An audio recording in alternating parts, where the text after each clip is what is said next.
이번 만찬 회동에서는 윤 당선인이 추진하고 있는 청와대 집무실 이전 문제도 테이블 위에 올랐습니다. 이번엔 꼭 청와대 시대를 마감하고 싶다는 의지를 드러냈는데요. 문 대통령은 예산을 면밀히 살펴 협조하겠다는 입장을 밝혔다고 윤 당선인 측은 전했습니다. 김수강 기자입니다. 만찬 시작에 앞서 직접 나가 윤석열 당선인을 기다린 문재인 대통령.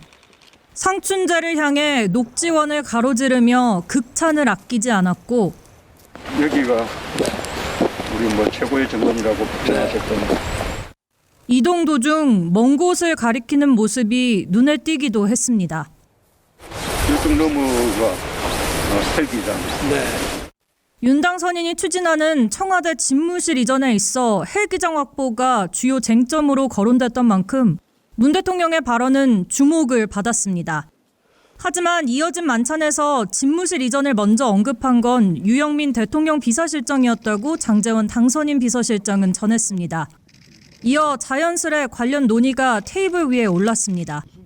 윤 당선인은 집무실을 옮기려는 취지를 설명했고 이어 역대 정권이 현실적 어려움으로 집무실을 이전하지 못한 점을 들며 이번엔 꼭 해내고 싶다는 의지를 피력했습니다.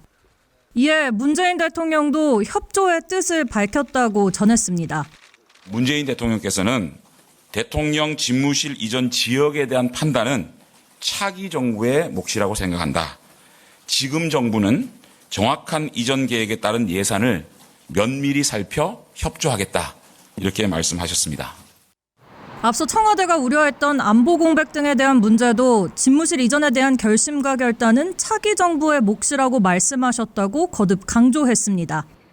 다만 집무실 이전을 위해 필요한 예비비 등 구체적 절차에 대한 논의는 이뤄지지 않았고 대신 실무자 간 논의를 통해 담당 부서가 예산을 계산하면 협조하겠다고 했다고 덧붙였습니다. 이 때문에 당장 29일 열리는 국무회의에서 집무실 이전과 관련한 예비비 안건이 상정돼 통과되긴 어려울 것이라고 내다봤습니다.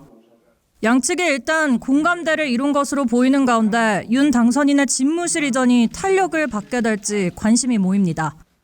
연합뉴스TV 김수강입니다.